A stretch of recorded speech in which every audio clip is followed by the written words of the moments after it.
¿Me escuchan, jóvenes? Buenas tardes, sí se le Sí, escucha. ingeniero, se escucha. Sí, se le escucha. Perdón por el retraso, jóvenes. Seguí agregándolos todavía porque tengo varios que todavía no pude conseguir agregar, pero creo que ya completé algunos, bueno, la mayoría. Normalmente empiezo puntual las clases, pero se ha hecho esto un problema con el tema de las inscripciones. Bueno, pues no es un error mío. Bienvenidos a la clase de hoy, a nuestra primera clase. Vamos a empezar una aventura bien interesante. Vamos a estudiar geometrías y siempre es emocionante eso.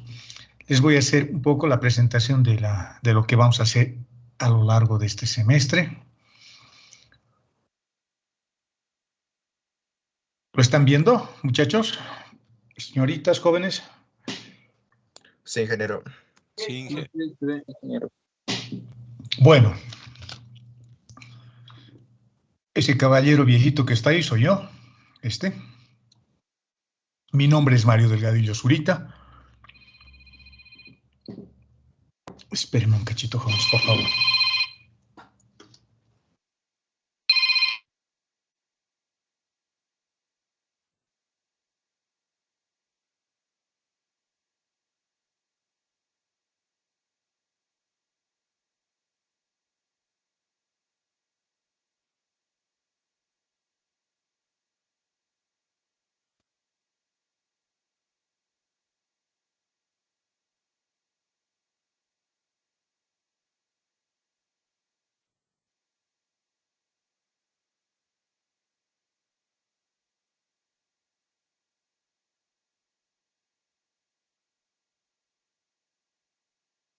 Jóvenes.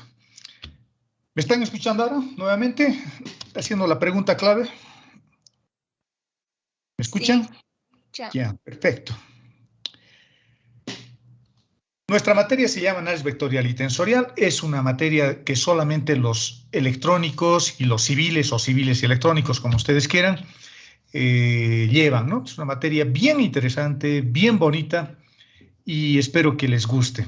La intención acá no es aplazarles ni nada por el estilo, sino que aprendan unas cosas bien interesantes que vamos a ir desarrollando a lo largo del semestre. El contenido de la materia. El contenido de la materia, jóvenes, es cortito, tiene 5 capítulos, y lo que vamos a hacer es estudiar básicamente geometrías. Ustedes ya conocen una, la geometría euclidiana, la que han estudiado en el prefacultativo, en el colegio, la que se estudia tal vez en cálculo 1, en cálculo 2, geometría, la geometría clásica. Pero esa es una geometría plana. Esa es una geometría donde si yo quiero calcular un área, no hago más de un rectángulo, no hago más que multiplicar base por altura. Si yo tengo un triángulo, por ejemplo, y quiero sumar sus ángulos interiores, la suma me va a dar siempre 180. Esa es una geometría plana. Si yo utilizo un vector, ese vector va a utilizar en general, si usamos la base canónica, va a ser un vector que va a utilizar una base que siempre es la misma en cualquier punto del espacio. Si yo quiero derivar una función, la voy a derivar usando ese criterio de espacio plano, y la derivada es bien sencilla, es simplemente agarrar la variable y ya está, y encontrar una tangente. Pero ese no es el único espacio que existe dentro de la matemática y dentro de la propia realidad. ¿Qué pasa si yo vivo sobre una esfera, como de hecho lo vivimos, ¿no? Sobre la Tierra? Pero si esa esfera es más notoria y yo quiero hallar el área de un rectángulo, ¿cómo hallo? Ya no es lo mismo, porque hay una concavidad o una convexidad asociada que hace que el área ya no sea igual. Si yo tengo un triángulo que lo dibujo sobre una esfera, la sumatoria de sus ángulos ya no va a ser 180. Por lo tanto, esas geometrías mucho más generales es lo que vamos a estudiar en esta asignatura. Es una geometría que se ha utilizado para grandes cosas, como por ejemplo la teoría de la relatividad. Se ha utilizado geometrías riemannianas, geometrías de Riemann, que son geometrías mucho más generales, y eso es exactamente el propósito de esta asignatura, tener una visión de lo que vamos a hacer. Con ese pequeño preámbulo, el primer capítulo lo que vamos a hacer es estudiar la diferenciación vectorial. Y la diferenciación vectorial lo que hace es darle una forma vectorial a las curvas y a las superficies. Las curvas, así como las hemos estudiado en cálculo 2, lo que ustedes estudian en cálculo 2, formas vectoriales, leyes de asociación que asocian escalares con vectores, Y eso nos permite generar curvas mucho más generales, como las curvas que tienen la forma vectorial, que nos han permitido estudiar aceleraciones, ¿qué se llama? El marco de Frenet-Serret, el triedro móvil, la componente tangencial de la aceleración, la componente normal, etcétera, etcétera. Solo que ahora vamos a profundizar un poco más porque vamos a verla desde la perspectiva de la propia curva, es decir, desde una perspectiva intrínseca y desde una perspectiva extrínseca, es decir, desde afuera, a vuelo de pájaro o a ojo de gusano. Y con las superficies va a ocurrir exactamente lo mismo. Vamos a encontrar formas vectoriales para encontrar o definir o para describir una superficie, y eso hace que sea más poderosa la herramienta que vamos a estudiar. Entonces, en este capítulo vamos a dedicarnos básicamente a eso, a un repaso mucho más general y más profundo de lo que han estudiado en cálculo 2 en el capítulo 3 de funciones vectoriales de variables reales. Acá vamos a hacer más o menos lo mismo, pero vamos a profundizar un poco más y vamos a ampliar ese conocimiento que teníamos ahora definiendo y escribiendo la ecuación de una esfera o de un hiperboloide de un manto o de un cono, etcétera, etcétera, pero en su forma vectorial. Fíjense en este dibujo, por ejemplo, tengo un triángulo dibujado sobre una esfera. La sumatoria de sus ángulos internos ya no va a ser 180. Y el área de este triángulo ya no va a ser base por altura dividido entre 2. Por lo tanto, tenemos que tener expresiones o una herramienta que me permita describir de la manera más fiel posible la métrica de ese espacio vectorial, porque para nosotros todo va a ser un espacio vectorial a partir de ahora. Y vamos a generalizar ese concepto a espacios tensoriales. En el capítulo número 2, lo que vamos a estudiar van a ser la integración vectorial. De la integración vectorial ustedes ya han visto una parte, en cálculo 2 también, que son las integrales de línea, las que se evalúan sobre campos escalares y las que se evalúan sobre campos vectoriales. La diferencia es que ahora vamos a profundizar y vamos a tratar de entender más la parte intuitiva. Resolver una integral lo puedo hacer fácilmente y lo puedo hacer incluso sin saber un poco. Espérenme un cachito, tengo algunos jóvenes que están pidiendo que les inscriba. Inge, disculpe, ¿será que puede grabar la clase? Ah, sí, cómo no. A veces me olvido y está bien que me hagan recuerdo. Pero cuando termine esta parte, ¿listo? Es solo la presentación. Cuando empecemos la clase, porque ahorita salir de acá va a ser un poco difícil para mí. Sigamos. Eso es lo que vamos a estudiar en la parte de integración, es decir, las integrales de línea, y vamos a ampliar, digamos, ese conocimiento que ya habíamos desarrollado en cálculo 2, ahora resolviendo integrales de superficie. Además, es bien interesante cuando uno ve la parte intuitiva. Las integrales de línea, por ejemplo, de campos vectoriales, se evalúan siempre sobre las componentes tangenciales de esas líneas dibujadas como vectores, porque yo me estoy moviendo dentro de un campo vectorial. Y cuando yo evalúo una integral de línea, lo que estoy haciendo es evaluar cada uno de estos vectorcitos, pero solamente su componente tangencial. Y ese es el resultado de lo que vaya a calcular. Podría ser el trabajo, por ejemplo. En cambio, en las integrales de superficie, lo que vamos a hacer para evaluar, digamos, las integrales de superficie es tomar en cuenta las componentes normales ahora de eso. Eso es bien interesante, ¿no? Componentes tangenciales, componentes normales, cosas que hemos aprendido de siempre y que ahora los vamos a aplicar más. ¿De acuerdo? Sigamos.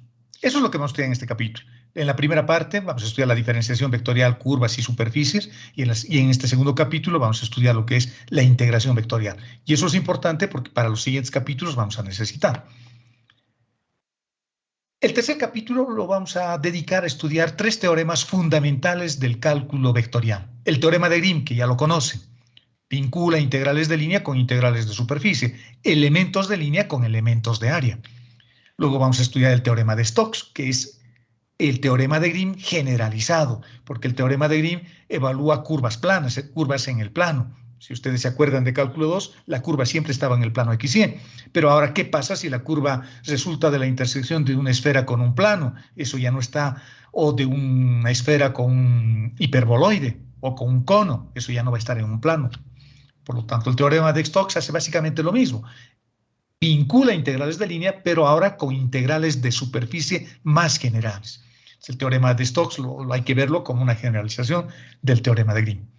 Y el teorema de Gauss, un gran matemático, el príncipe de las matemáticas alemán, que a los 10 años hacía más cosas de lo que hacemos nosotros, lo que vamos a hacer es resolver integrales de superficie utilizando integrales de volumen, que eso es lo que hace el teorema de Gauss. Una integral de superficie puede ser complicada, porque las integrales de superficie evalúan el flujo, por ejemplo, de un campo vectorial que atraviesa una determinada superficie.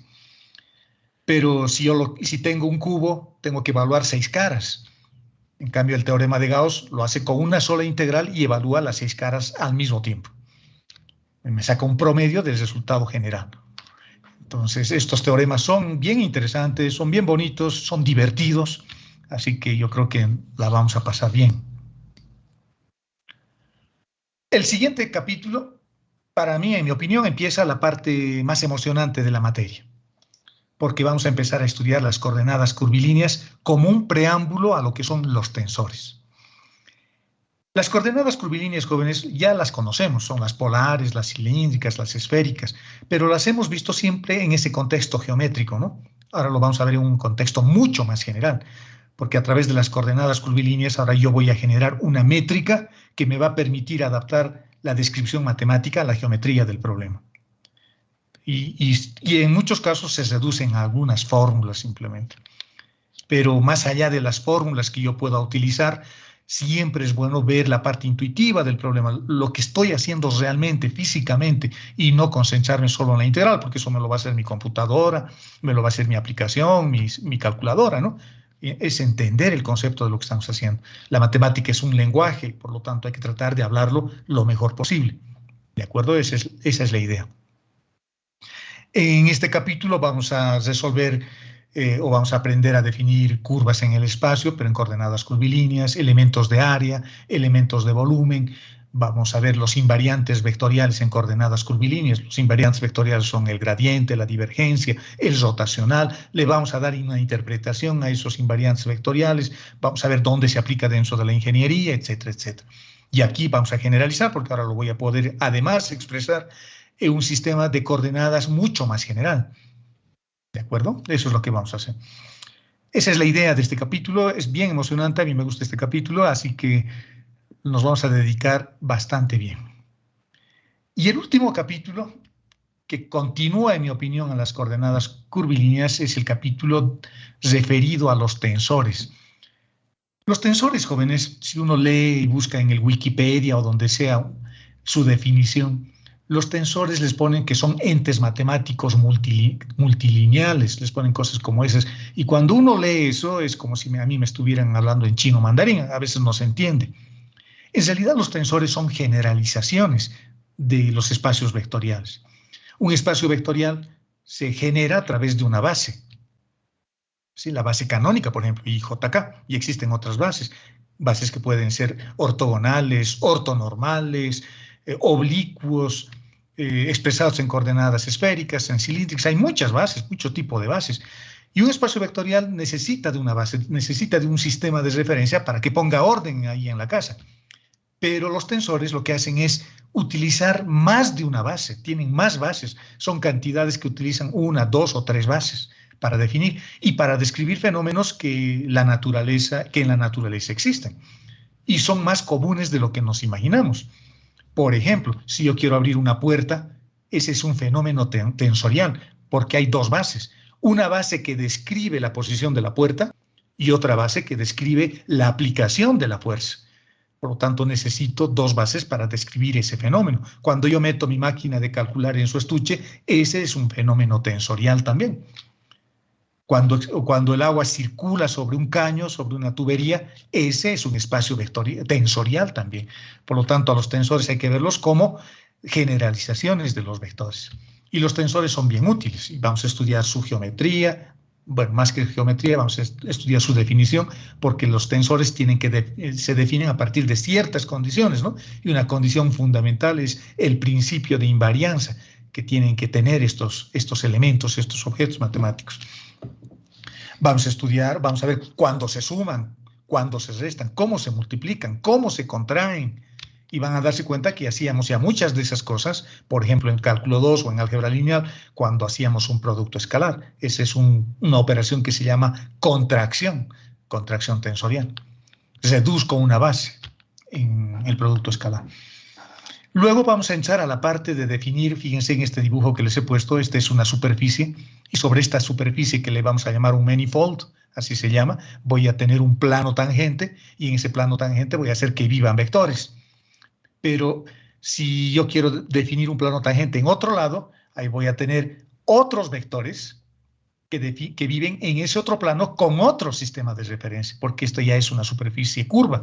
Por lo tanto, la base canónica deja de existir. Ahora tengo que tener bases más generales y bases locales, una base para cada punto.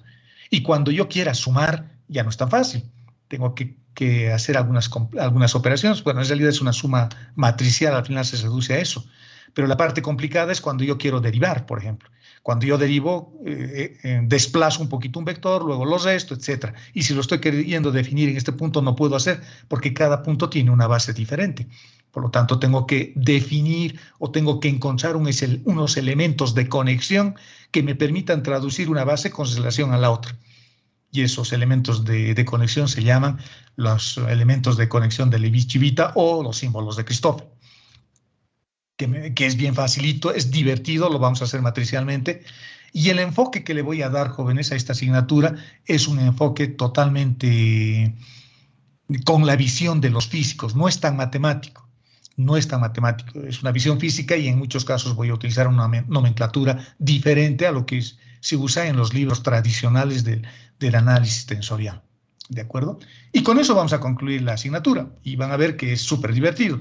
Vamos a poder derivar espacios vectoriales complejos. Esa derivada se llama la derivada covariante. No es la única, existe la derivada de Lie también, pero vamos a estudiar la covariante porque tiene una propiedad interesante que es su métrica se comporta como una constante. Y cuando hablo de la métrica me estoy refiriendo a la matriz Gram que han debido ir en álgebra lineal.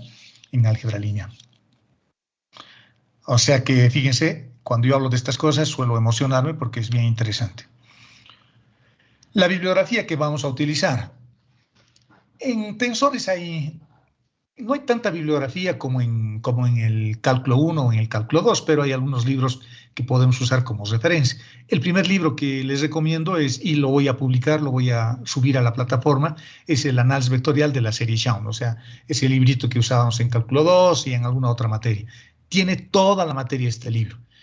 El único inconveniente, entre comillas, lo voy a poner así, es que el Shaun utiliza la visión un poco más de los matemáticos y es muy general, digamos. Yo voy a usar la visión de los físicos y es un poco más a mí me gusta más, digamos, y es más interesante, es más intuitivo lo que les voy a dar, pero es básicamente lo mismo. La forma como vamos a desarrollar también va a ser un poquito diferente, así que es recomendable que vengan a clases. Otro libro interesante es Vectores y Tensores de Luis Santaló. Este es un autor argentino. Es interesante, es un libro clásico, súper antiguo, y no sé si lo tendré en PDF. Si lo tengo, lo voy a subir. Y si alguien lo consigue, me lo pasa para que yo lo comparta con ustedes. Hay otro libro que son Vectores y Tensores de Fred Hinkey. Es un librito que también existe ahí, tal vez exista en el pasaje Núñez del Arco, o en pasaje Núñez, ¿no? Ahí por la Camacho, no sé si habrá ahí. Pero el texto fundamental, lo que deberían agarrar como su libro de cabecera es lo que vamos a hacer en clases. Yo preparo el documento y lo comparto luego con ustedes. Y así vamos a ir formando un libro. Al final de semestre vamos a tener todos nosotros un librito que lo podemos anillar y que les va a servir de referencia. Ese es el libro que yo voy a utilizar básicamente, ¿de acuerdo? Lo que yo mismo estoy escribiendo. Ese es mi libro, digamos, una parte del libro que estoy escribiendo. El otro libro que es bonito, este existe en el pasaje de Núñez del Arco, es un librito bien antiguo, uso harto también este libro y es el Hazilas. Es bien bonito este libro. No lo tengo en PDF, pero lo tengo en físico, digamos. Y este otro es uno nuevo que he encontrado, es un poco denso, pero se los pongo como referencia. Y hay en el internet esto lo he bajado del internet. Está en inglés y se llama An Introduction to Differentiable Manifolds and Riemann Geometry de William Butlin. Es un poco denso, solo os pongo como referencia simplemente para que lo tengan ahí, ¿de acuerdo? La ponderación es más o menos la misma que ustedes han debido tener el anterior semestre en alguna otra asignatura. No existe una contraorden del curso básico, así que supongo que va a funcionar así. Vamos a dar 3 exámenes. El primer parcial va a ser de los 2 primeros capítulos. Es un examen que va a valer 25 puntos y es el de diferenciación vectorial e integración vectorial. Entonces, los 2 primeros capítulos van a ser objeto de examinación, ¿no? Ahí vamos a evaluarlos a ustedes. Hay que aprovechar esto porque la mitad del contenido ya lo han visto en cálculo 2. Y hay una segunda mitad que lo vamos a desarrollar acá. Y vamos a profundizar, por supuesto. El segundo examen parcial lo vamos a ver de teoremas de integrales y de coordenadas curvilíneas. Son temas un poquito diferentes, pero ese es el tema o el contenido para la siguiente evaluación, que va a valer 25 puntos también. Vamos a dar un examen final. Yo pienso que vamos a dar solo del último capítulo, de tensores, porque quiero que aprendan bien esa herramienta. Es bien interesante, bien útil, y espero sinceramente que más arriba lo puedan usar, digamos, en materias de carrera. A veces no lo hacen y se queda acá, ¿no? Pero es útil cuando uno lo sabe ver con un poco más de criterio, digamos. No sé si tendremos ayudantía inmediatamente, pero la ayudantía debería valer 10 puntos. No sé cómo andará la selección de ayudantes. Y las prácticas van a valer 10 puntos. Las prácticas que les doy son prácticas bien sencillitas, no son nada complicadas, no son 100 o 200 como a veces se suele dar. Doy 5 o 6 ejercicios máximo. Son ejercicios mucho más conceptuales, porque yo no quiero darles una integral que sea difícil y que el objeto sea resolver la integral. Eso no tiene sentido. Ahora vamos a tratar de hacer ejercicios un poquito más conceptuales, que examinen todo lo que han aprendido. Y estas prácticas, bueno, lo que yo he estado haciendo hasta el semestre anterior es que van a tener validez si es que lo defienden. Son prácticas que lo tienen que defender, pero tengo muchos alumnos ahora, no sé si me dará tiempo para sentarme toda la semana con ustedes y lo defiendan. Vamos a ver, voy a darle una vuelta a esto para ver cómo vamos a hacer el tema de las prácticas. De todas formas, las prácticas no van a ser solo entregar, ¿no? Entregar y punto. Voy a darle una vuelta para ver cómo voy a evaluar el tema de las prácticas, pero va a haber unas prácticas que van a valer 10 puntos.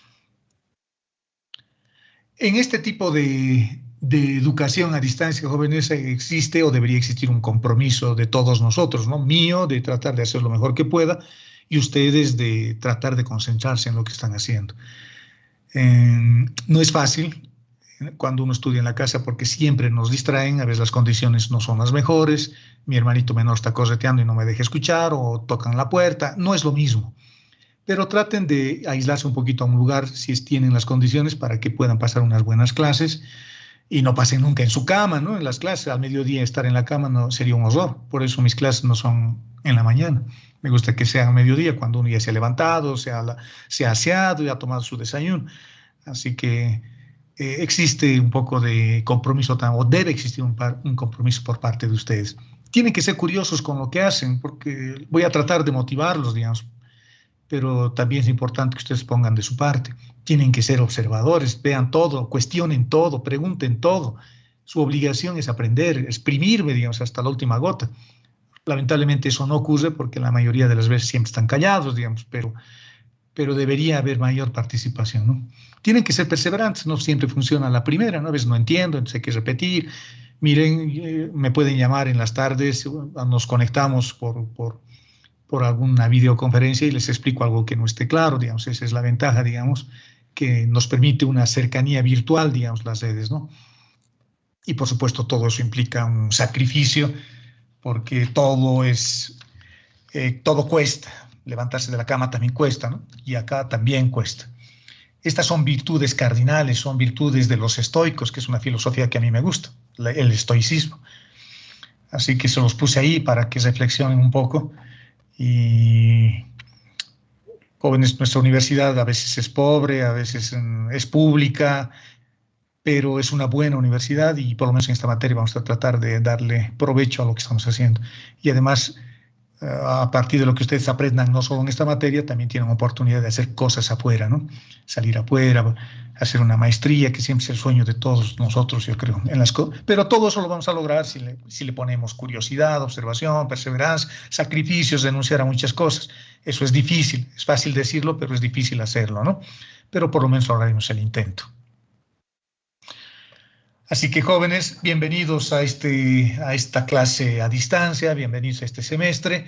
Nuestros horarios son los martes y viernes, en ese horario tan feo del mediodía, ¿no? De 12 a 14 horas. ¿Alguna duda? ¿Algún comentario? ¿Algo que quieran saber? Mi estado civil, si tengo hijos, si no les interesa la materia.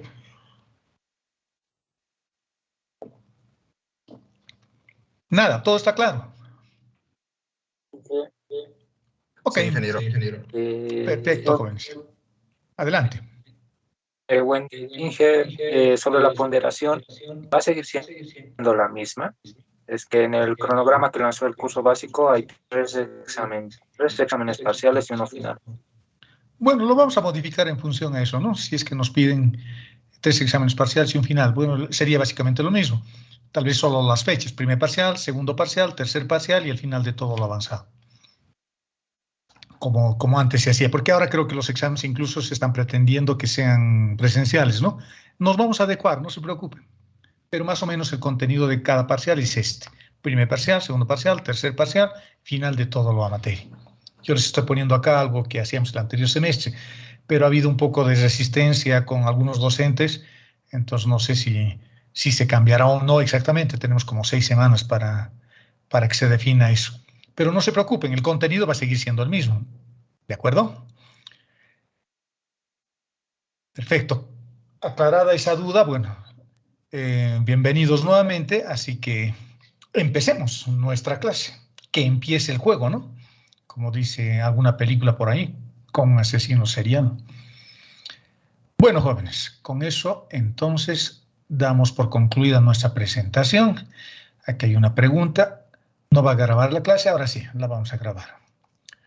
Espérenme un cachito, voy a acomodarme mejor. Me voy a acomodar mejor. Y voy a compartirles el documento y voy a empezar la grabación. ¿Lo están viendo? ¿Lo están viendo, muchachos? Sí, Inge. Ya. Esperen un cachito. Iniciar grabación. Bueno, ya está. Hemos empezado la grabación para que se cargue en Teams y lo bajen ahí. Lo puedan tener ahí. Bueno, en nuestro primer capítulo ya hemos hecho una presentación inicial. Lo que va a hacer es estudiar la geometría diferencial, pero iniciando con las curvas en el espacio en general, también en el plano, ¿no? Curvas en el espacio, en el plano. Una curva es una cosa como esta, ¿no? Les puse un dibujo ahí porque lo que vamos a hacer es estudiar curvas. Bueno, esto no es un tema nuevo para nosotros, pero en general, jóvenes, las curvas son aplicaciones que vinculan dos conjuntos. Un conjunto, no sé si tengo un dibujito por ahí, por acá. Esta es una función vectorial que define una curva, que vinculan una variable real, un parámetro t, y a partir de esta caja negra que es la función, que es una ley de asociación, me va a permitir generar ciertos números que van a ser las componentes de un vector. ¿De acuerdo? Esto para mí es un vector. Primera componente x1, segunda componente x2, tercera componente x3 y así sucesivamente. Y puedo tener también la componente xn. ¿De acuerdo? Eso es lo que vamos a hacer. Sigamos. Voy a abrir el chat por si alguien quiere escribir algo. Ya está. Sigamos. Por lo tanto, como estoy vinculando elementos diferentes, por el lado de entrada voy a tener un parámetro, que puede ser cualquier parámetro. Nosotros ahora le vamos a llamar t, pero hay muchos parámetros. Otro parámetro importante es el parámetro arco, que es un parámetro intrínseco, y el parámetro t es un parámetro extrínseco, es un parámetro que ve desde afuera las cosas. Y por lo tanto, para cada valor de t, yo voy a poder generar un vector. ¿De acuerdo? Este parámetro t tiene que pertenecer a un subconjunto. Y ese subconjunto se llama dominio de definición. O sea, no puedo tomar cualquier valor de t. Tengo que tomar solo algunos valores de t que me permitan tener vectores con componentes reales. No vamos a hablar de vectores con componentes imaginarios, números complejos. Las componentes son reales, es decir, que voy a trabajar en el dominio real. Si bien voy a tener un vector, las componentes de ese vector tengo que asegurarme de que sean reales. Y para eso tengo que elegir o escoger adecuadamente el parámetro t. Eso se hacía en cálculo 2, ¿no? Y todos los elementos agrupados, digamos, en un conjunto que me permiten tener vectores con componentes reales se llama dominio de definición.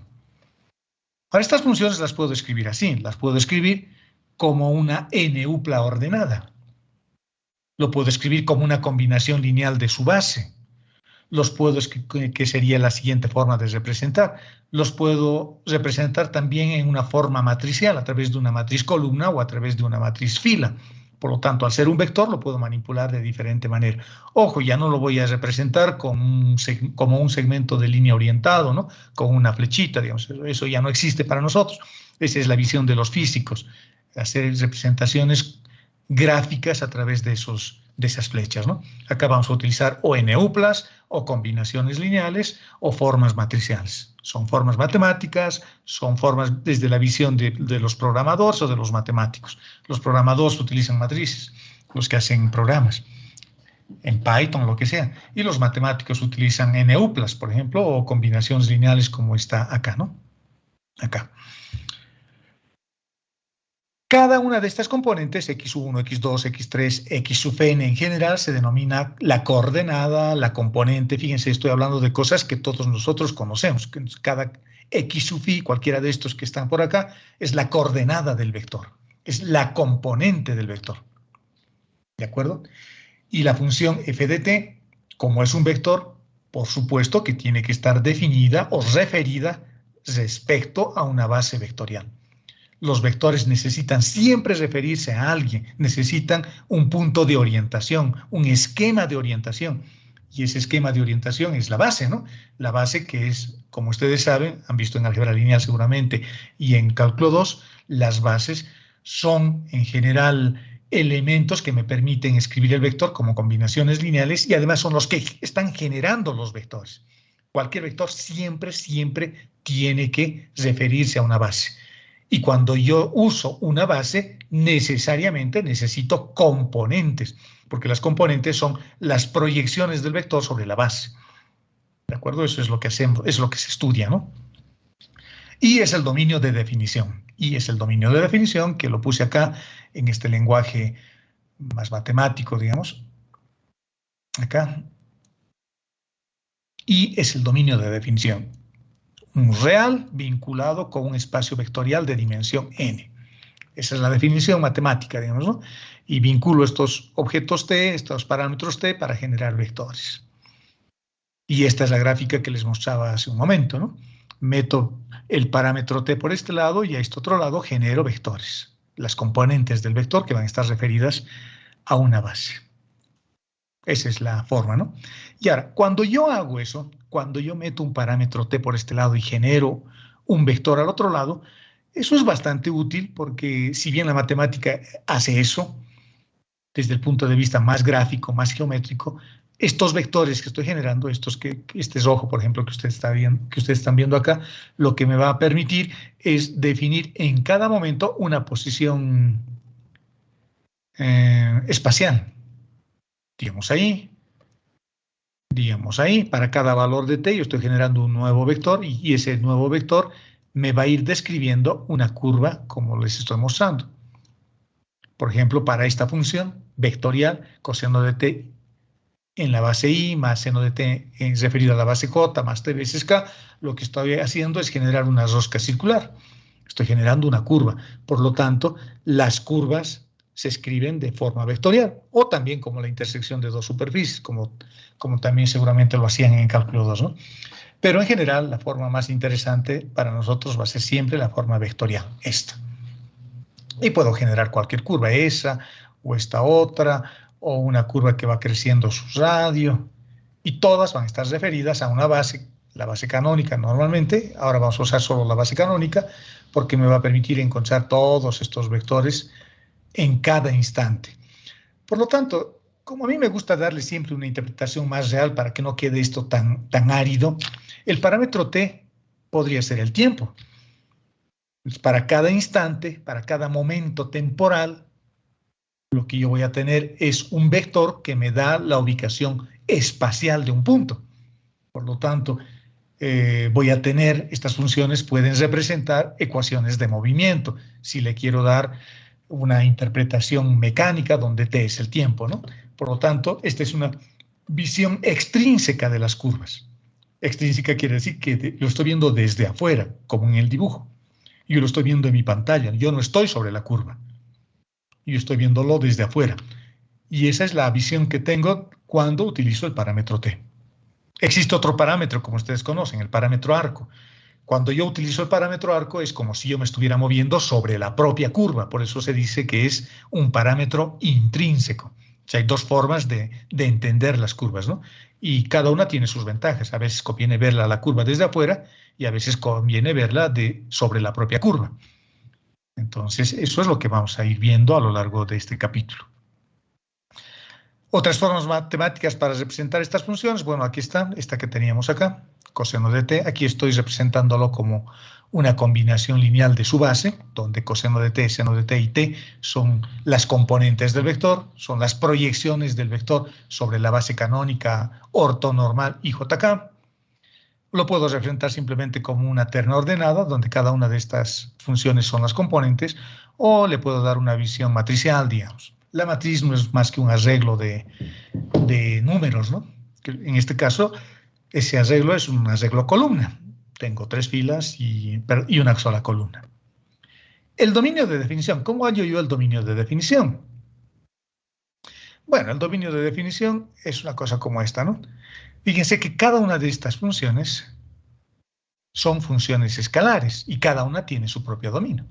Tiene su propio dominio. Por ejemplo, el coseno de t, su dominio de definición va desde 0 hasta 2pi. Así doy una vuelta completa. Y este otro también. Y t puede ir desde menos infinito hasta infinito. Cuando yo los intersecto, el dominio de definición con este y con este, la intersección de los 3 dominios de definición es el dominio de definición de la función vectorial. Y es fácil de entender así, ¿no? Por ejemplo, si la primera componente, su dominio de definición, voy a dibujar una recta real. Una recta real. Si el dominio esta es la recta real. Digamos que para la primera componente, x de t, x sub 1 de t, vamos a suponer que hay 3 componentes, x sub 1, x sub 2 y x sub 3. Entonces lo que voy a tener, el dominio de definición de x sub 1, vamos a suponer que es ese.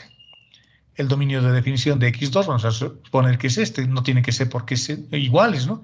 Y el dominio de definición del tercero es este. Por lo tanto, el dominio de definición de nuestra función va a ser únicamente esta partecita. Porque es la intersección. Hasta ahí. Nada más.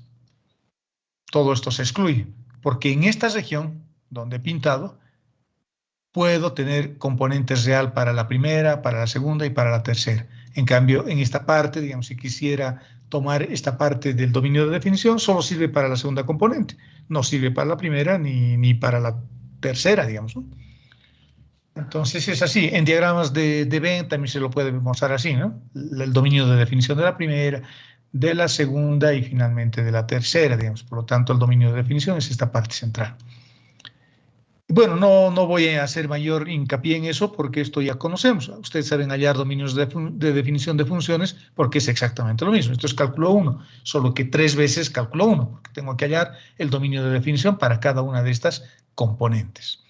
Y el dominio de definición de la función va a ser básicamente la intersección de cada uno de esos dominios individuales que hemos encontrado. Para la primera componente, segunda componente, tercera componente y enésima componente. ¿De acuerdo? Sigamos. Esta parte vamos a avanzar rápidamente porque es repetitivo de lo que hemos visto en cálculo 1, ¿no? Vamos a tener una función vectorial, o cálculo 2, perdón. Vamos a tener una función vectorial definida así como ya lo hemos visto. En general tiene una forma geométrica que son curvas, un espacio vectorial de dimensión n y se alimenta de números reales, ¿no? Su dominio de definición está en el cuerpo real. ¿Cómo hallo el límite de estas funciones? Bueno, el límite se define de esta forma. El límite es cuando yo hallo límites, cuando yo quiero reemplazar el valor de t en alguna de las componentes y me encuentro que esa componente está enmascarada. Me da una de las indeterminaciones que conocemos, ¿no? De las 7, 0 sobre 0, 0 elevado a la infinito, infinito elevado a la 0, 1 al infinito, etcétera, etcétera.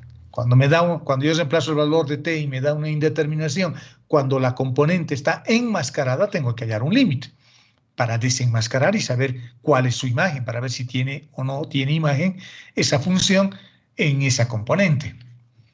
La definición es sencilla. Cuando t tiende a t sub 0 de esta función, lo que debería yo obtener es simplemente un vector que lo puedo dibujar. Sin embargo, esta definición, al igual que la definición de cualquier límite, está sujeta a ciertas condiciones, ¿no? Primera, que el valor de t nunca es t sub 0, tiende a t sub 0. Eso dice la primera ecuación que tienen acá. Estoy viendo o explicando la parte intuitiva del límite, porque luego resolver un límite es resolver un límite común y corriente, ¿no? Pero hay que entender la parte intuitiva acá. T nunca es t sub 0, se acerca, pero nunca toma el valor de t sub 0, por eso hay una diferencia, y una diferencia que es más grande que 0. Es decir, porque si fueran iguales sería 0. Y es tan pequeño como yo quisiese, debe ser lo suficientemente pequeño, tan pequeño como delta. Por lo tanto, en ese intervalo me tengo que mover. Y si eso sucede, cuando yo evalúo la función, el punto y lo resto con el valor que tiene la imagen del vector, el resultado debería ser 0. Pero no puede ser 0 porque t no es t sub 0. Me voy a aproximar mucho, esto va a ser muy pequeño, pero no va a ser exactamente igual. Por lo tanto, eso me está diciendo que los límites, desde el punto de vista intuitivo, son aproximaciones, ¿no? En realidad no es simplemente agarrar y evaluar y reemplazar. Son aproximaciones. Por eso es que yo puedo simplificar cosas como estas, ¿no? Por ejemplo, x menos 2, y aquí abajo tenemos también, vamos a suponer, no sé, x menos 2 también, digamos, para hacerlo fácil. Cuando x tiende a 0, esto se hace 0 sobre 0, pero en algún momento esto yo puedo cancelar. Cuando factorizo o lo que sea, alguien podría pensar, pero usted está factorizando ceros. No, no estoy factorizando ceros, lo que pasa es que no se está entendiendo el concepto de límite. X nunca va a ser 2. Se va a aproximar a 2, pero tanto como yo quiera, pero nunca va a ser 2. Y me puedo aproximar por el lado derecho o por el lado izquierdo, digamos, cuando es el límite, ¿no? Entonces, cuando hay una indeterminación, hay que calcular tantos límites como componentes tenga la función. Y eso es lo que está expresado en la siguiente, en ese teorema, ¿no? El límite de la función vectorial va a existir únicamente si existen todos los límites de las funciones coordenadas, todos. Imagínense que tengo n coordenadas, mi vector tiene n coordenadas, como en esta definición. Hallo, perdón, el límite de la primera, el límite de la segunda, el límite de la tercera, el límite de la cuarta, y todos límites complejos. Y llego al último, y ese límite no existe. Por lo tanto, esa función no va a estar definida para el parámetro t. Querrá decir que si yo tengo una curva, para un determinado instante no va a pasar por ningún punto. Hará un salto cuántico y no va a estar definida en este punto. Eso quiere decir, ¿de acuerdo? Puede ser una función discontinua, ¿no? Que no tenga límite en un determinado punto. Eso es lo que normalmente se estudia cuando uno ve límites, ¿no? Propiedades de los límites. Vamos a suponer que tengo como resultado u sub 0 de este primer límite que hemos calculado. Vamos a ver que el resultado de este otro segundo límite es b sub 0, cuando t tiende a t sub 0 y t tiende a t sub 0 en ambos casos. Cada una de estas va a ser un vector diferente, una función vectorial diferente. Y acá tenemos un tercer límite, pero de una función escalar. Fíjense, h no tiene una flechita. Es una función escalar.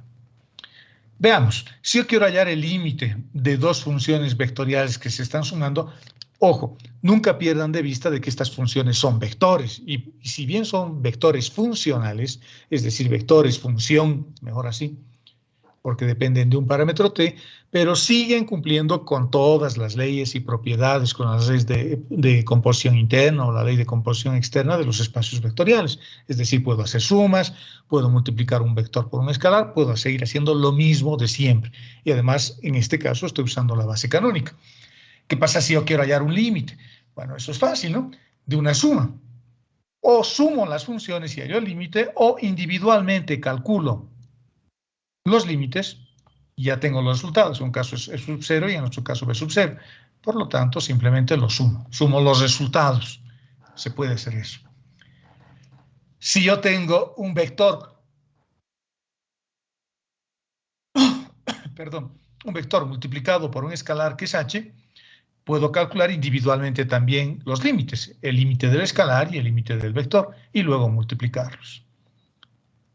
Ojo, estas propiedades se cumplen mientras no haya una indeterminación, ¿no? Como son vectores, puedo realizar productos escalares o productos vectoriales y calcular su límite.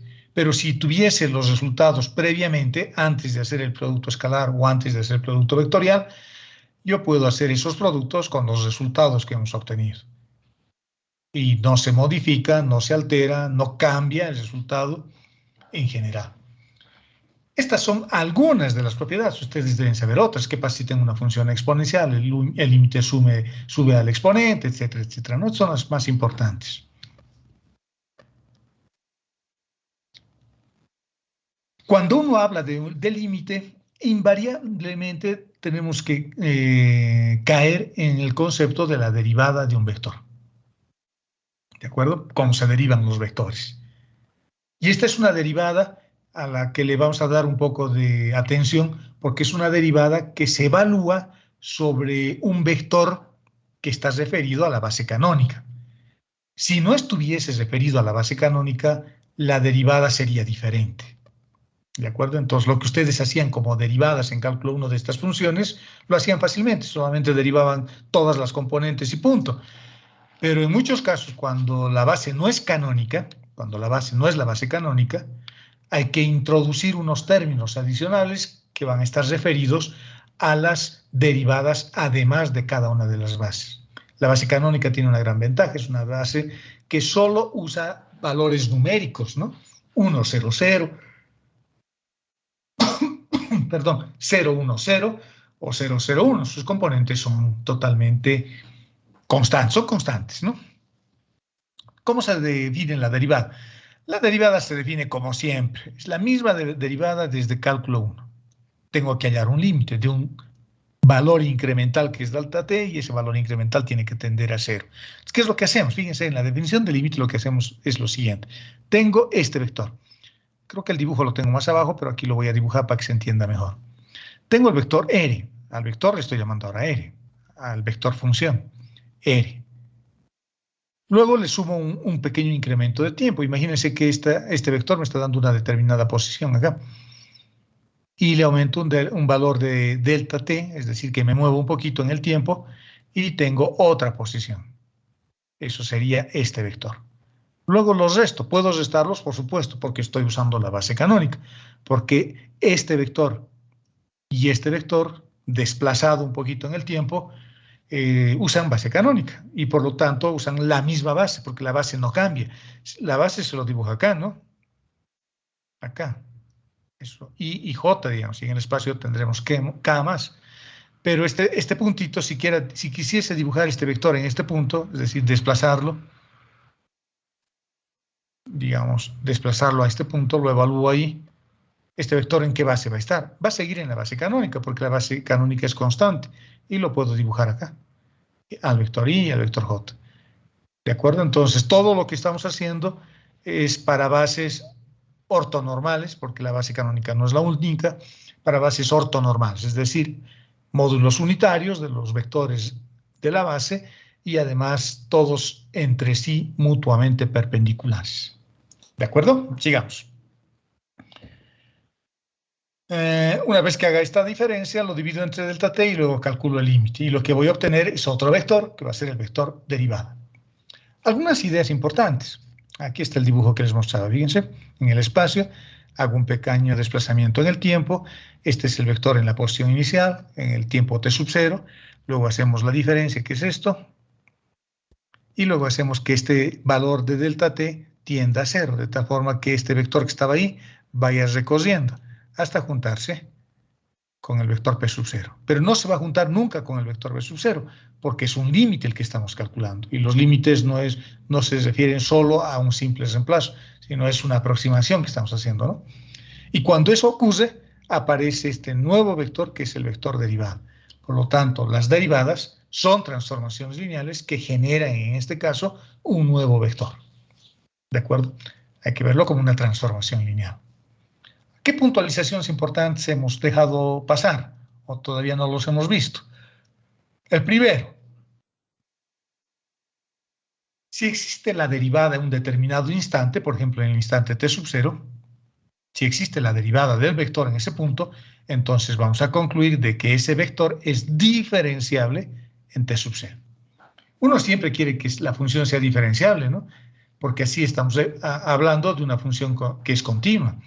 Todas las funciones diferenciables siempre son continuas, pero las funciones continuas no necesariamente son diferenciables.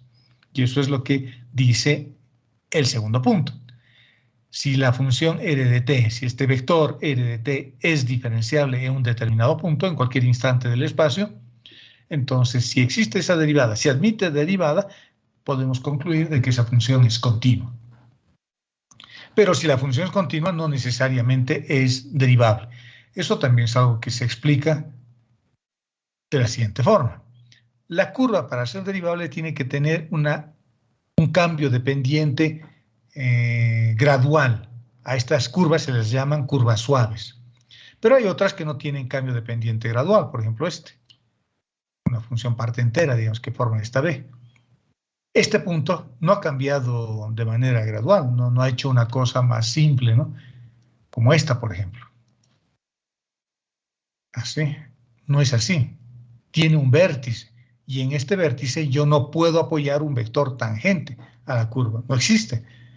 Las curvas o los vectores tangentes a una curva se apoyan únicamente si el cambio gradual de la curva es eso, gradual, poco a poco. ¿De acuerdo? Entonces, pero si el cambio es abrupto, estoy yendo así y de pronto cambio de opinión y cambio así, en este punto no hay derivada. Pero esta función es continua, no está rota.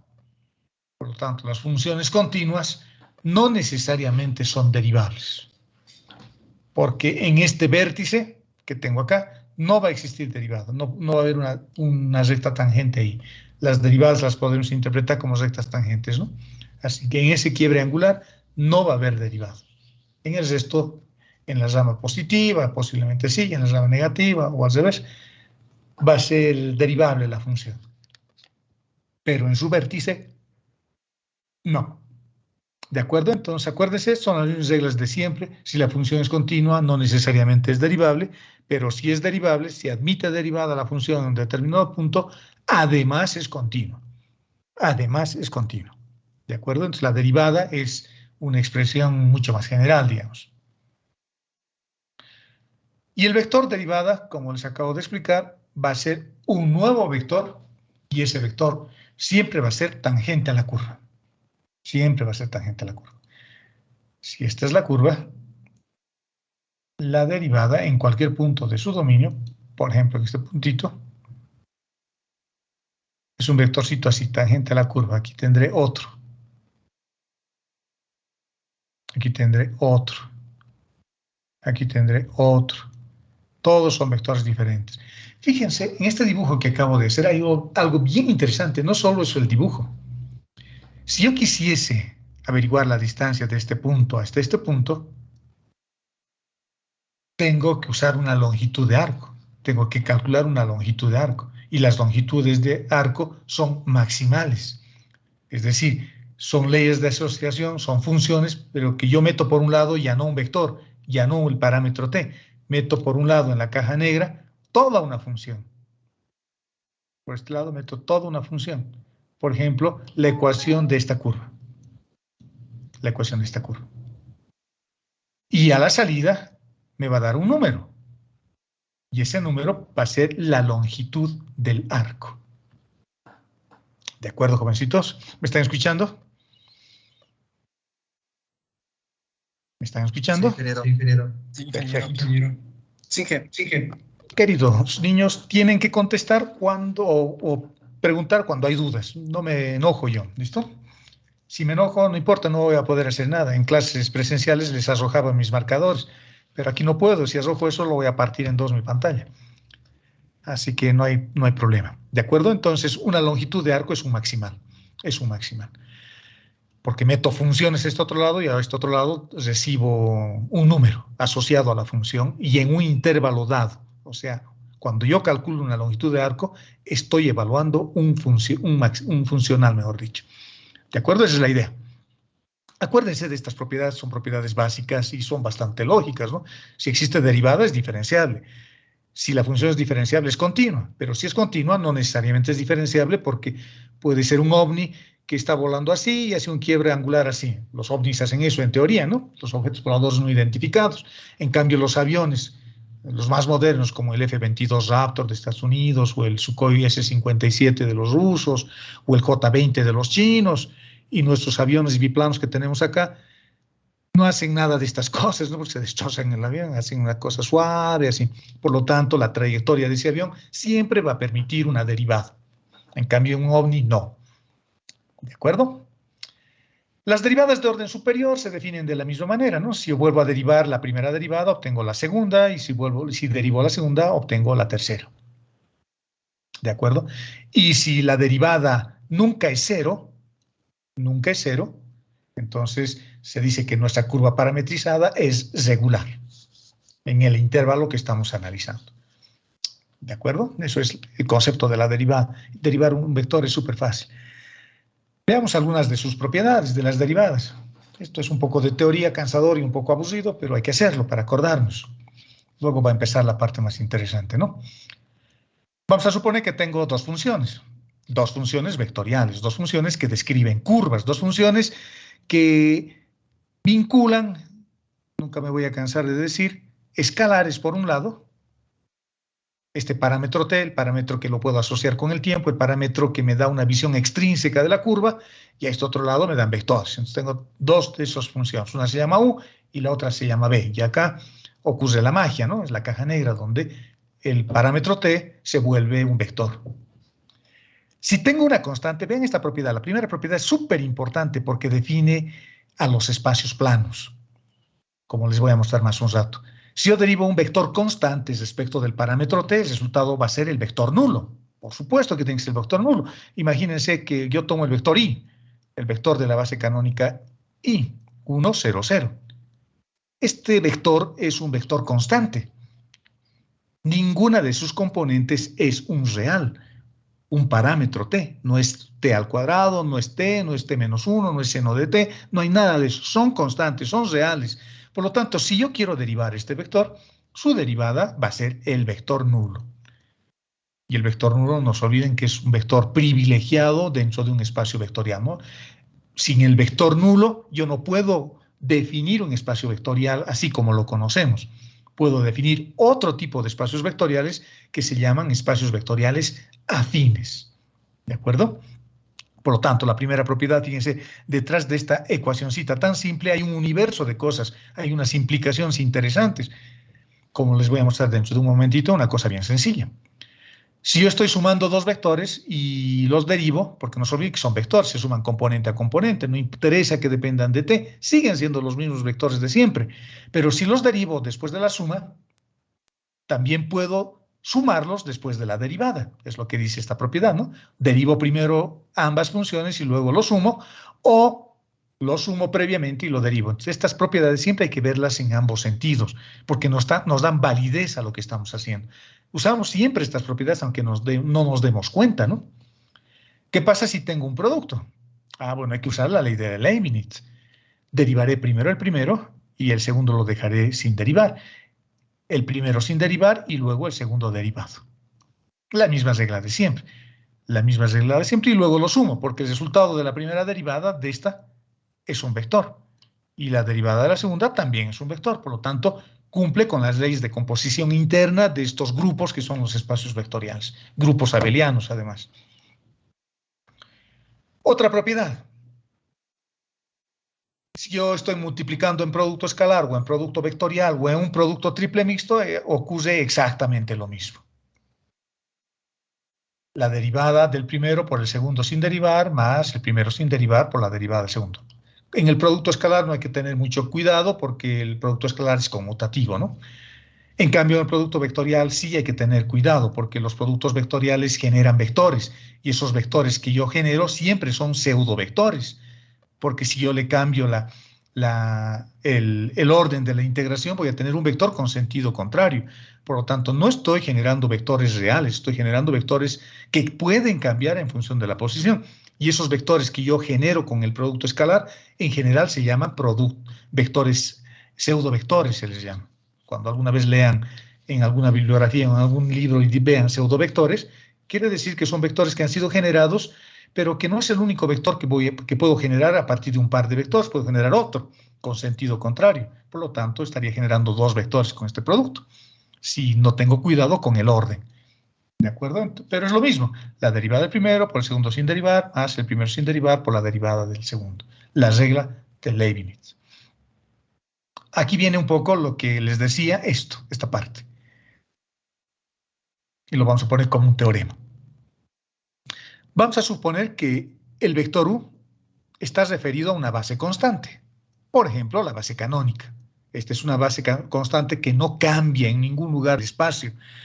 Fíjense que son vectores y los puedo trasladar, ¿no? El punto de aplicación nunca interesa. Imagínense, perdón, ese es un error de dedo. ¿Dónde estábamos? Acá estábamos, acá. Fíjense, voy a dibujar en el plano, pero en el espacio es exactamente lo mismo. Y tengo los ejes coordenados, que son espacios vectoriales de dimensión 1, y que entre ambos estoy generando un espacio vectorial de dimensión 2. Este es el vector base del eje X y este es el vector base del eje Y, que son subespacios, ¿no? Subespacios vectoriales. Ahora, si yo tengo un vector y lo quiero dibujar, por ejemplo, no sé, los vectores los puedo dibujar donde yo quiera, siempre y cuando use la base canónica. Digamos, lo quiero dibujar ahí. En general, debería dibujarlo acá como un vector de posición, pero lo puedo dibujar acá. ¿Por qué puedo hacer eso? Eso puedo hacer porque estos vectores, si los traslado paralelamente, eso se llama transporte paralelo, el vector I y el vector J, eso se llama transporte paralelo. Si los traslado, este vector sigue referido a la base canónica, porque este no cambia de dirección y este tampoco, porque son vectores de base fija, de base constante, de números, de componentes constantes, mejor dicho. Entonces los puedo cambiar. Y eso ocurre únicamente si los vectores son constantes. La base canónica por eso es tan simple, tan elegante y la que más se utiliza, ¿no? Eso ocurre. Cuando eso tenemos, cuando los vectores de la base son constantes, la derivada del vector se traduce, ya no calculando el límite, se traduce simplemente derivando y utilizando las reglas de derivación para cada caso, solamente las componentes. Solamente las componentes. Porque si no tuviese un vector componente constante, tendría que aplicar estas reglas, el inciso C. Tendría que derivar la constante, que sería la componente, por el segundo sin derivar, que sería I. Luego, ¿qué dice? Luego, la constante sin derivar, es decir, la componente A sub 1 sin derivar, por la derivada de la base. Y lo que yo voy a generar, jóvenes, ya no va a ser un vector. Si utilizase una base que no es una base constante. Lo que voy a generar es otra cosa. La transformación lineal que le estaría haciendo ya no es por invariancia, porque cuando yo derivo una función o yo integro una función, le estoy haciendo una transformación lineal. Estoy generando otra cosa a partir de algo. Por lo tanto, esta definición de derivada de componente a componente solamente se puede realizar si la base es constante. Si no fuese constante, tengo que conectar las componentes con unos símbolos de conexión que se llaman símbolos de Christoffel. Pero ahora no nos vamos a preocupar de eso. Nuestra base es constante porque es la base canónica y por lo tanto es lo mismo de siempre. ¿De acuerdo? Pero nunca hay que perder de vista lo que estoy comentando ahora. Esto es lo que vemos respecto a las curvas, ¿no? Lo que se ve usualmente. Derivadas, límites. Fíjense que no estoy poniendo ejemplos de cómo se deriva un vector. Bueno, eso es súper fácil, ¿no? Lo pueden hacer. Tampoco se pregunten esas cosas en el examen. Derívemelo este vectorcito. Eso es perder un poco el tiempo. Fíjense, si yo quiero derivar este vector, coseno de t, seno de t, t, su derivada será menos seno de t, coseno de t y 1. Su segunda derivada será, no sé, es coseno de t negativo, este se volverá seno de t negativo y este será 0. Y lo puedo volver a derivar, etcétera, etcétera. Pero solo la primera derivada es tangente a la curva. La segunda derivada ya no. La tercera menos. ¿De acuerdo? Entonces hay que ver otras cosas. De eso se trata, todo esto que estoy contándoles y posiblemente abusiéndolos. Ya está. Vamos a hablar ahora de funcionales. Los funcionales, ya les dije, que son leyes de asociación. Son funciones también, pero fíjense, no se le llama función, se le llama funcional. Porque a este lado, lo que les he explicado hace rato, ya no meto el parámetro t, ya no meto el parámetro arco, ya no meto un real, como siempre lo hemos hecho. Ahora acá meto una función. Una función que puede ser de variable vectorial, lo que ustedes quieran. Por ejemplo, un vector que depende del parámetro t. Esto es una función. Depende del parámetro t, pero esto es un vector que representa una función, representa una curva. La hélice circular que hemos visto hace rato, por ejemplo. Pero esta función tiene que estar acotada en un determinado punto. No puedo meter a esta caja negra toda la función. Esta caja negra se va a explotar, va a rayarse, ¿no? Va a explotar. Tengo que meter solo en un intervalo. Entonces, el parámetro t está evaluado, no sé, entre a y b, por ejemplo. Entre a y b. Vamos a suponer que además admite al a y admite b. Son un intervalo cerrado. Vamos a suponer que es cerrado. Y a este lado me va a dar como resultado un número, un real. Pero he metido toda una función acá. Cuando hago esas cosas, a esto se le llama funcional. ¿De acuerdo? A eso se le llama funcional. Son funciones también, pero al tener una variable que es una función, por eso se llama función, pero siempre tiene que estar acotado. Y la longitud de arco, jóvenes, la longitud de arco, cuando yo calculo la longitud lineal de una curva entre un punto A y un punto B, lo que estoy definiendo es un funcional. Y a ese funcional también se le llama rectificación de la curva. Vale decir, es la medida, es la distancia del camino que estoy recorriendo a lo largo de la curva. Tiene siempre dimensión lineal, ¿no? Sus unidades son metros, centímetros, segundos, segundos no. Eso es el tiempo, ya me he pasado a otra cosa. Sus unidades tienen que ser unidades de longitud. ¿De acuerdo? Y se lo calcula a través de un elemento diferencial de arco. Y la longitud de arco, jóvenes, así tan humilde como se lo ve, tiene una implicación tan grande dentro de los espacios vectoriales porque nos permite definir la forma como se mide una curva en cualquier espacio vectorial. Y me permite definir un concepto bien importante que se llama la métrica del espacio vectorial. La forma como yo mido distancias, áreas, volúmenes, lo que ustedes quieran, dentro de un espacio vectorial mucho más general que el euclidiano. Un espacio curvo, un espacio sobre una esfera, definido sobre una esfera, sobre un cono. ¿Cómo yo mido el área sobre una esfera? ¿Cómo mido el área sobre un cono, sobre un hiperboloide de un manto? Fíjense las implicaciones geométricas que tiene esto. Y todo lo puedo definir a través de esto tan sencillo, de dimensión lineal además, que se llama la longitud de arco. Y se lo calcula a través de formas diferenciales, dicen, ¿no? Elementos diferenciales. Fíjense, este es un dibujito que aparece en el internet en todo lado. Lo van a ver también ustedes por ahí. Así que no se sorprendan. Yo puedo calcular utilizando una visión euclidiana segmento a segmento. Segmentito pequeño, pequeño, porque son tan pequeñitos la distancia que existe entre estos dos puntos que es una recta. Entre este punto y este punto es simplemente una recta, por lo tanto puedo usar una relación pitagórica. un delta X y un delta Y. El valor en X y el valor en Y forma un pequeño triángulo acá, fíjense, forma un pequeño triángulo ahí. Tengo un delta X, tengo un delta Y y con eso encuentro esto. Y luego voy sumando. Este sería delta X, aquí está, bueno, ampliado el dibujito. Tengo un delta X, tengo un delta Y. Y utilizando esta forma pitagórica propio de los espacios vectoriales planos, Pitágoras está definido en un espacio vectorial plano, entonces puedo calcular fácilmente esta longitud. Y si voy haciendo lo mismo para cada una de estas, yo puedo tener una formulita para calcular longitudes de arco, y eso es lo que vamos a hacer. Fíjense lo que voy a hacer. Voy a tomar este elemento diferencial, voy a tomar este elemento, que es un delta R, es decir, un vector bien pequeñito, un vector de posición X, Y, Z, delta X, delta Y y delta Z.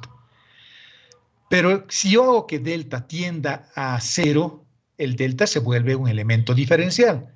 Por lo tanto, ya no interesa que sea recto porque prácticamente se ha vuelto un punto. Ya no interesa que sea una recta este trayecto o una curva. Entonces, lo que voy a hacer es volverlo a esta forma incremental así.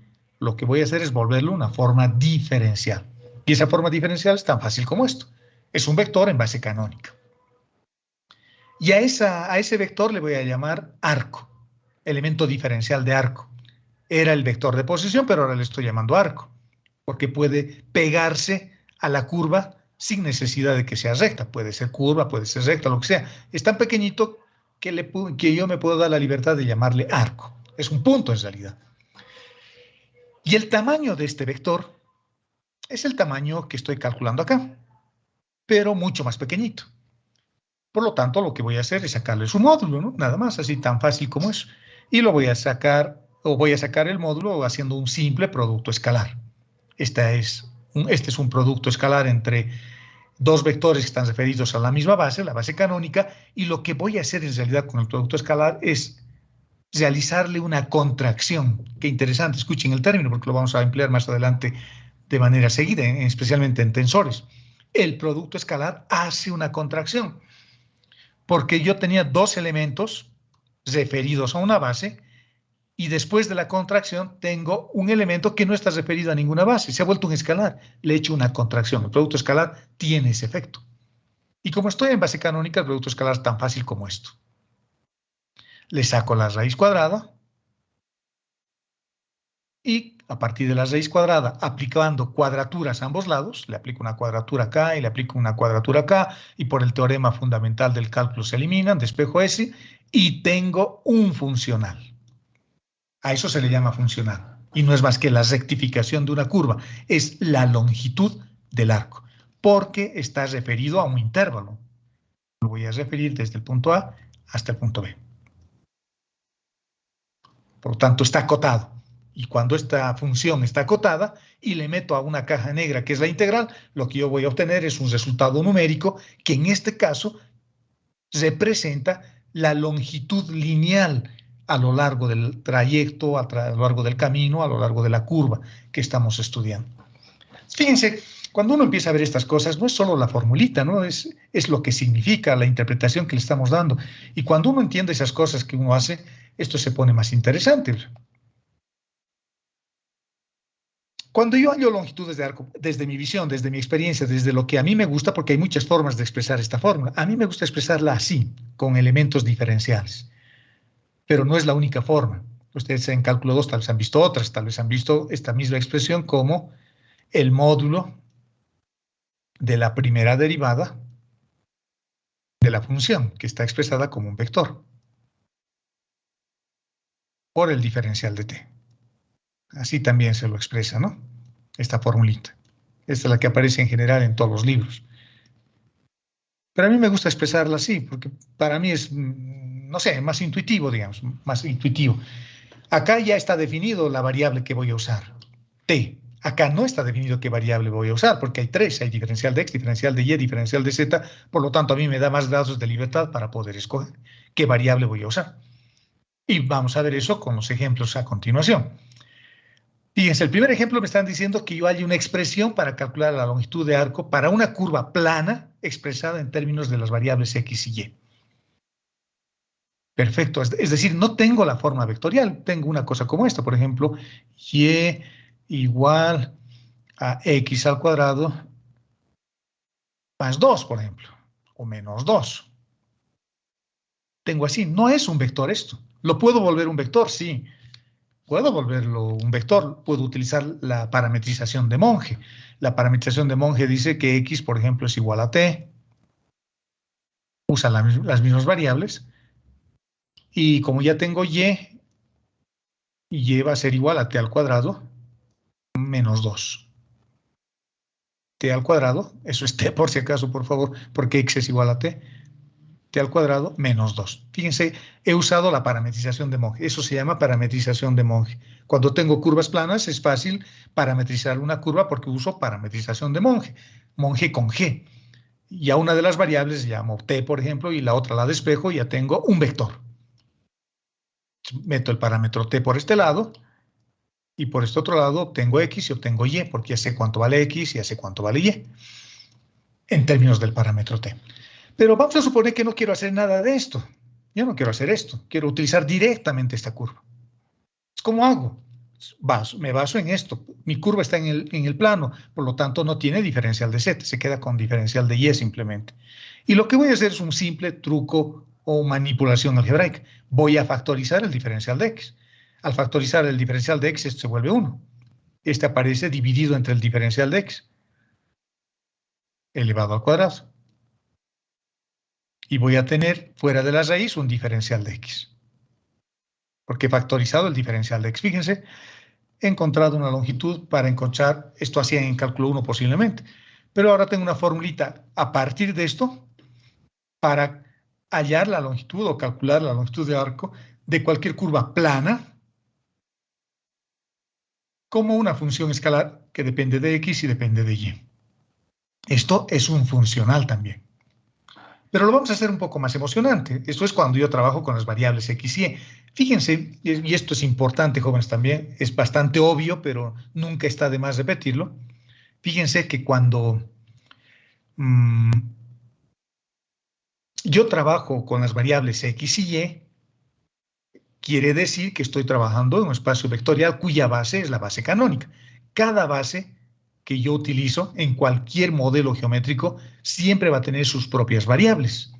X y Y son las variables de la base canónica y R y θ son las variables de la base que debe tener una base polar, un espacio vectorial polar que utiliza como variables al radio y al ángulo. Entonces, los espacios vectoriales polares son espacios vectoriales de Riemann, mucho más generales. Y para hallar la distancia entre dos puntos ya no puedo usar esto, pero puedo manipular algo. Entonces, de eso se trata este ejemplo. Voy a partir de mi ecuación básica, que es esta. Diferencial de x elevado al cuadrado más diferencial de y.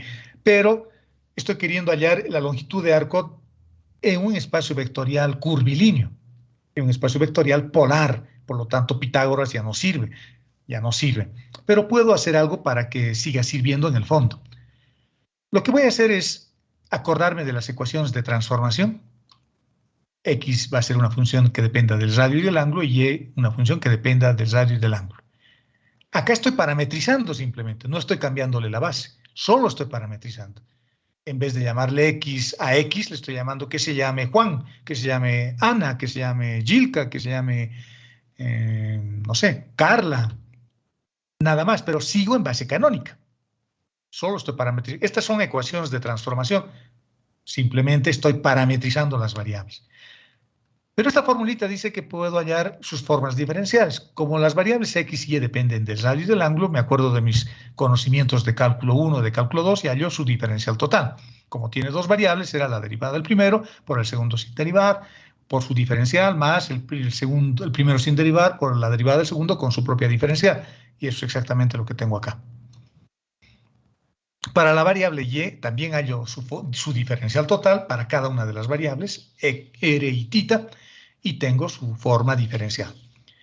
Voy a seguir utilizando esta formulita, diferencial de x, diferencial de y. Voy a seguir utilizando esa formulita. Y los voy a elevar al cuadrado porque eso dice la fórmula.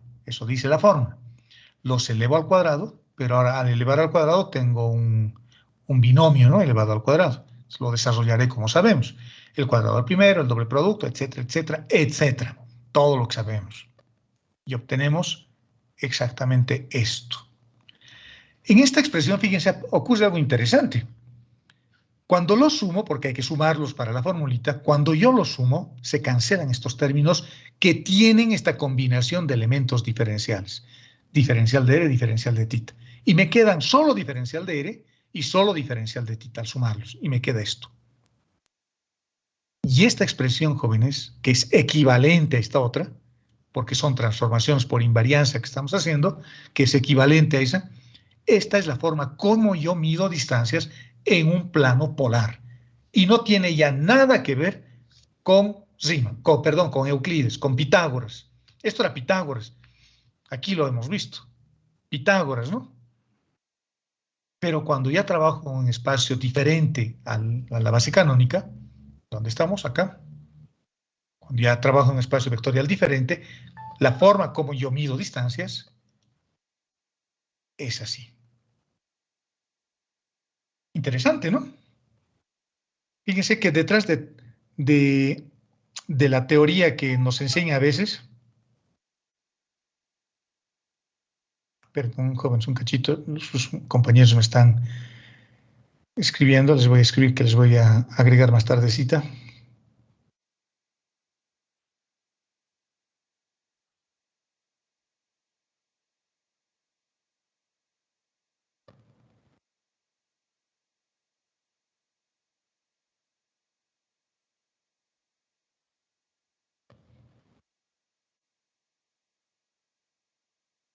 Ya, sigamos.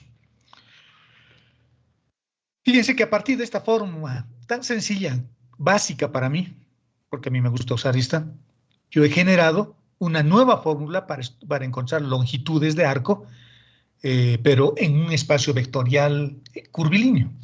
Así de fácil. Fíjense la implicación teórica que tienen todas estas cosas que estamos viendo, que a veces lo hacemos sin darnos cuenta. Para mí sería fácil explicar esto hay que hacer, derivar, sumar y ya está, pero estaríamos perdiendo la esencia de lo que estamos haciendo, ¿no? Por lo tanto, la longitud de arco ahora dentro de un espacio vectorial curvilíneo lo puedo calcular haciendo más o menos el mismo procedimiento. Hemos hallado esta fórmula, voy a factorizar, voy a despejar una de las variables como hicimos acá. Acá había despejado el diferencial de x, aquí voy a despejar el diferencial de θ.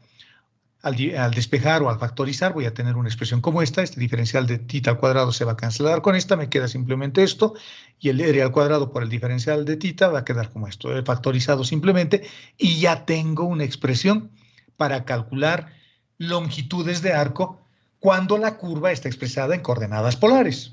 Y fíjense que ya no es una expresión euclidiana, ya no es pitagórica. Ahora esto es una expresión riemanniana. Estoy trabajando en un espacio vectorial de Riemann. Y la longitud de arco, este funcional que estamos estudiando, que estamos repasando ahora, es fundamental cuando yo quiero estudiar, ya me había adelantado hace rato, cuando yo quiero estudiar la métrica de un espacio vectorial. Y es una métrica, es una expresión, es un objeto matemático asociado a una matriz. Y una matriz que se llama el tensor métrico. Por ejemplo, la métrica asociada al espacio vectorial tridimensional pitagórico es la matriz identidad, el factor idéntico, como se llama también.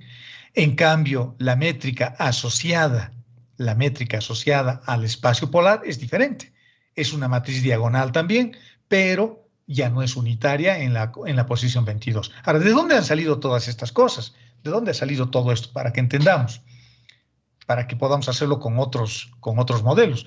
Cuando hemos hallado la longitud de arco elevado al cuadrado, para el primer caso, fíjense que yo tenía diferencial de x elevado al cuadrado. Elevado al cuadrado. Perdón por mi letra, jóvenes. Tal vez ustedes lo puedan hacer más bonito en su cuaderno. De hecho, lo van a hacer más bonito. Tenía diferencial de y elevado al cuadrado, más un diferencial de z en el espacio, estoy hablando del espacio, más un diferencial de z, así lo pondremos, elevado al cuadrado. Qué fea mi letra, pero de esta expresión sale esta matriz. Porque este elemento elevado al cuadrado quiere decir que hay dos diferenciales de x. Diferencial de x por diferencial de x. Y x se lo asocia con el número 1, dándole un valor numérico, una representación numérica. X es la variable 1, y es la variable 2, y z es la variable 3. Y en esta expresión tengo la variable 1 dos veces. Por lo tanto, eso equivale a la posición 11 de la matriz. Esta otra es la variable y multiplicado dos veces, es decir, diferencial de y por diferencial de y. Es decir, tengo y dos veces. Esa es la posición 22 porque y es la variable 2. Por lo tanto, en la posición 22 coloco 1. Lo mismo para este. Z es la variable 3. Por lo tanto, tengo 3 dos veces. Por lo tanto, en la posición 3 tengo 2 veces. No hay componentes cruzadas. No hay diferencial de x. No hay diferencial de x por diferencial de y, por ejemplo. Si hubiese esta componente, esta es la componente 1 y esta es la componente 2. Por lo tanto, en la posición 12 tendría que poner un 1. ¿Se da cuenta? De ahí ha salido. A eso se le llama métrica. Bien sencillo, nada complicado. Y eso es lo que hice también para este caso, para el tema polar. Porque esta es la variable 1. Por lo tanto, y además no hay un coeficiente numérico acá que no sea el 1. 1, por eso va el 1 ahí. No hay derivadas, no hay términos cruzados. Fíjense, se han eliminado. El diferencial de R y el diferencial de θ se ha eliminado. Se han eliminado cuando hemos sumado. Por lo tanto, no hay acá, que sería diferencial de R, diferencial de θ, y este sería diferencial de θ, diferencial de R. No existen esos términos. Y este sería el diferencial de R dos veces. Por lo tanto, tenemos una métrica diagonal. Y cuando la métrica es diagonal, el espacio vectorial en el que estoy trabajando se dice que es ortogonal. Son vectores perpendiculares. Los vectores de la base canónica IJK son perpendiculares. Y los vectores que todavía no los conozco, ¿cuáles son? Los vectores de la base polar, también son perpendiculares. Solo que uno de los vectores es unitario y el otro, su módulo vale R. Fíjense que esta métrica, esta forma matricial de representar la métrica de un espacio vectorial, lo estoy obteniendo de la longitud de arco, de esto que estamos estudiando como un funcional. Y esa matriz que he generado es súper importante para un espacio variable. Ahora, aterrizando y para terminar con esto, vamos a hacer un pequeño ejemplito súper sencillo para que veamos cómo se maneja esto, ¿no? O recordar en realidad. Quiero hallar la longitud de arco de una función que está definida por estas componentes. Estoy en base canónica, siempre estoy en base canónica. ¿Y cómo yo sé que estoy en base canónica? Porque me dice X, me dice Y, me dice Z.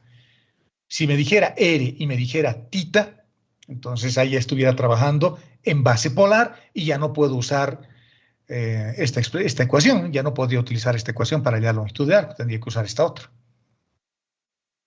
¿De acuerdo? Entonces, las variables me dicen qué fórmula voy a usar, en otras palabras. Y me lo están acotando, t que varía entre 1 y e. Por lo tanto, esto es un funcional.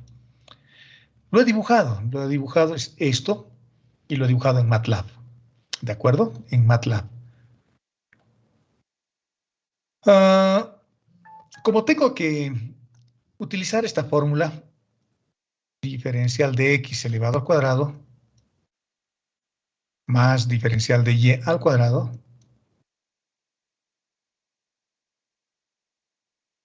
más el diferencial de z al cuadrado, lo que voy a hacer es diferenciar estas ecuaciones. Voy a diferenciar x, diferenciar y diferenciar z. La forma diferencial total de x va a ser 2 por el diferencial de t. El diferencial total de y, que es logaritmo de t, va a ser 1 sobre t. Estoy derivando esta función, 1 sobre t por el diferencial de t.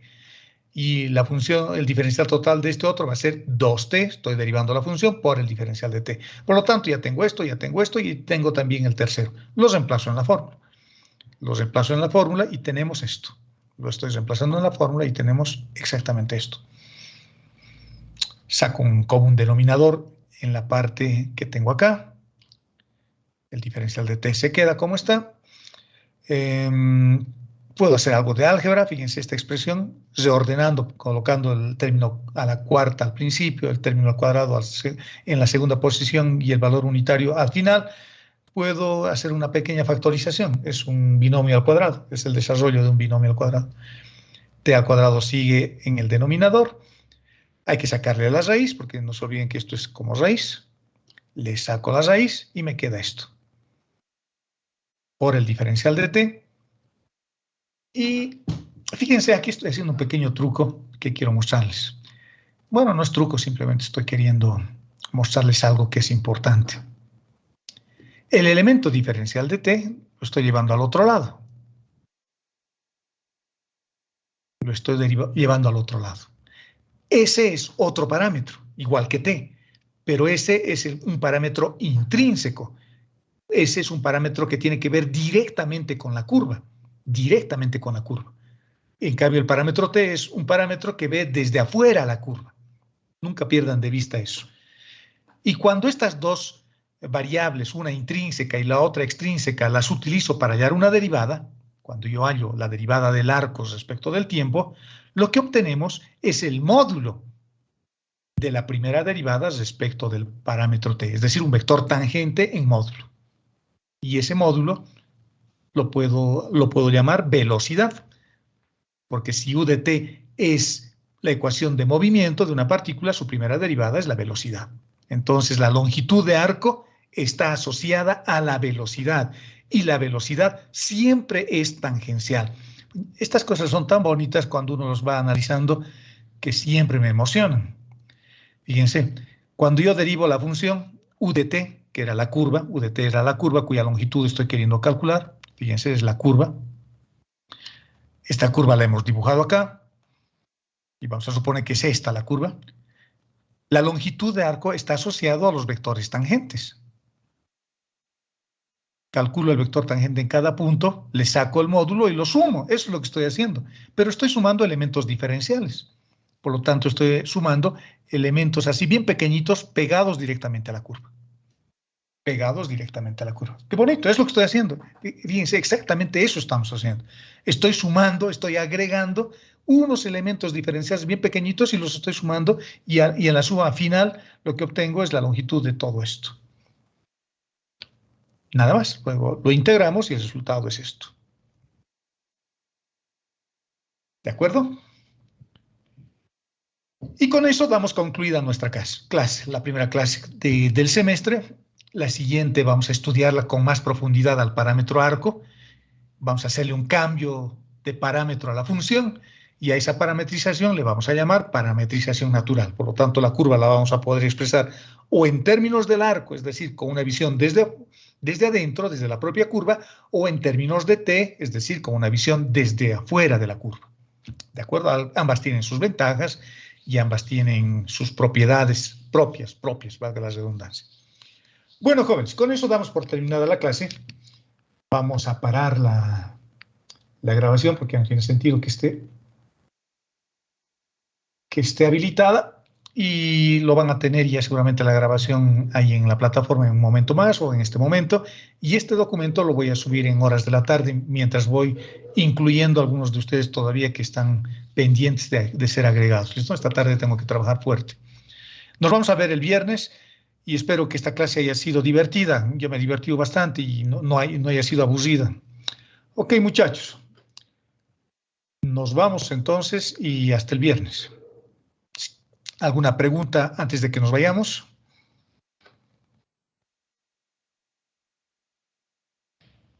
¿Ninguna? ¿Todo está claro? Todo claro. El material de referencia lo voy a dejar en la plataforma, ¿no? Sí, este documento lo voy a subir. Este documento que estoy usando lo voy a subir y les voy a subir algunos libros. Sí, estoy armando todavía nuestra plataforma porque me han dado la lista de estudiantes muy tarde. Me han dado de esta mañana. Por eso es que no estaban agregados hasta una media hora o 5 minutos antes de la clase. Entonces, como ya tengo la lista, entonces ahora voy a ir armando, voy a abrir algunas carpetas, voy a poner ahí documentos de clase, primer capítulo, segundo capítulo. Ustedes van a poder explorar ya bien la plataforma. Voy a subir algún libro que tengo, si tengo algún libro por ahí, lo voy a subir también. Este documento que les he mostrado lo voy a subir también para que puedan anotar ahí. Y para la siguiente clase tal vez ya lo tengan impreso, sería bueno. Bueno, es solo una idea mía. Tenerlo impreso para que vayan anotando las cosas que voy escribiendo también, ¿no? en clases y tomando apuntes para que no sean hojas separadas o aisladas que luego hay que compaginar. Ok, muchachos, con eso nos damos por concluidos y satisfechos y Hasta el viernes.